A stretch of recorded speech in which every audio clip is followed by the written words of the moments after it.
Get ready with me share করছি। So আমি আর এই যে চলে চলে চলে এদিকে দেখো, শ্রেয়াংশু করবে এটা। শ্রেয়াংশু রেডি। শ্রেয়াংশু দেখিয়ে দাও, ঘড়িটা দেখিয়ে দাও। আর কি জামা প্যান্ট পরিয়েছো, উঠে দাঁড়াও, দেখাও দেখাও। দূরে যা, একটু দূরে যা। দেখো শ্রেয়াংশু রেডি, শ্রেয়াংশুর বাবাও রেডি। শ্রেয়াংশুর বাবা রেডি, এবারে বাকি আছি আমি।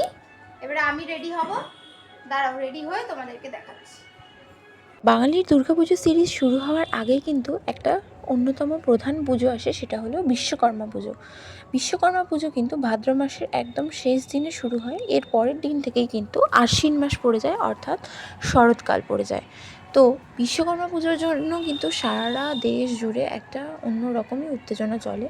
আগের দিন ধরে রান্না বান্না এছাড়াও আরও অনেক কিছু, যেহেতু বিশ্বকর্মা পুজোর দিন রান্না পুজোর হিসেবেও পালন করা হয়ে থাকে। আমাদের এই দেশীয়দের কিন্তু বিশ্বকর্মা পুজোর দিনটা অনেকটাই স্পেশাল। সারা রাত ধরে রান্নাবান্না করবার পর পরের দিন কিন্তু আর সেই কোনো রকম গরম না খেয়ে সেই সারা রাত ধরে রান্না করা খাবারগুলি কিন্তু আনন্দ সহকারে সবাই মিলে উপভোগ করা হয়, খেয়ে থাকা হয়। তো আজকে আমার বিশ্বকর্মা পুজোর জন্যই একটা বাড়িতে যাচ্ছি, সেটা হচ্ছে আমার মাসির বাড়ি, যেটা আমাদের বাড়ির থেকে বেশিক্ষণ না, জাস্ট 40 মিনিটস মতো লাগে। তো সেই কারণেই অ্যাজ ইউজুয়ালি খুবই লেট হয়ে গেছিলো। তো আমি ডিসাইড করতে পারছিলাম না যে কী আজকে শাড়ি পরা যায়। তো আমার কাছে এরকম একটা হ্যান্ডলুমের শাড়ি ছিল, যেটাকে আমার মা আমাকে গত বছর পুজোতে গিফট করেছিল। আমি ভাবলাম এটাকেই জাস্ট একটু পরে নেব, কারণ খুবই গরম ছিল। পুজোর সময় তো প্রত্যেক বছরই অ্যাজ ইউজুয়ালি খুবই গরম থাকে, তাই সেটা এবছরও অন্যথা হয়নি। এবছরও কিন্তু যথেষ্ট গরম থাকার কারণে আমি এই শাড়িটা পেয়ার আপ করেছিলাম একটা হ্যান্ডমেড জুয়েলারি দিয়ে।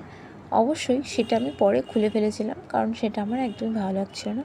আমি জাস্ট একটু বিবি ক্রিম আর কাজল অ্যাপ্লাই করে আর একটু লিপস্টিক ইউজ করেছিলাম, আর টিপ আর সিঁদুর যেটা ম্যান্ডেটরি, সেটা তো পরতেই হবে। সেটা পরেই কিন্তু আমি রেডি হয়ে নিয়েছিলাম। অ্যাকচুয়ালি কম্প্যাক্ট পাউডারটা একেবারেই শেষ হয়ে গেছে, কম্প্যাক্ট পাউডারটা কিনতে হবে, বাট কেনা আর হয়ে উঠছে না। যাই হোক, হাতে সময় কম থাকার জন্য এর থেকে বেশি কিছু করবার বা সময় কোনোটাই ছিল না। তো সেই ক্ষেত্রে ওদিকে আমার বর আমাকে খুবই তাড়া দিচ্ছিল। তো আজকে আমি যে হ্যান্ডলুম শাড়িটা পরেছি, এটা আমি গত বছর আমাদের বেহালা হকার্স কর্নার থেকে কিনেছিলাম। এটা প্রাইস পড়েছিল 550 থেকে 600 টাকার মধ্যে। যাই হোক, শাড়িটা কিন্তু খুবই হ্যান্ডি একটা শাড়ি। গরমকালে যে কোনো অকেশন পারপাসে, অর্থাৎ যে কোনো পুজো অকেশন পারপাসে তোমরা কিন্তু এই শাড়িটা পেয়ার আপ করতেই পারো, যে কোনো হ্যান্ডমেড জুয়েলারি অথবা তোমাদের পছন্দসই যে কোনো সোনার গহনার সাহায্যে। আমি কিন্তু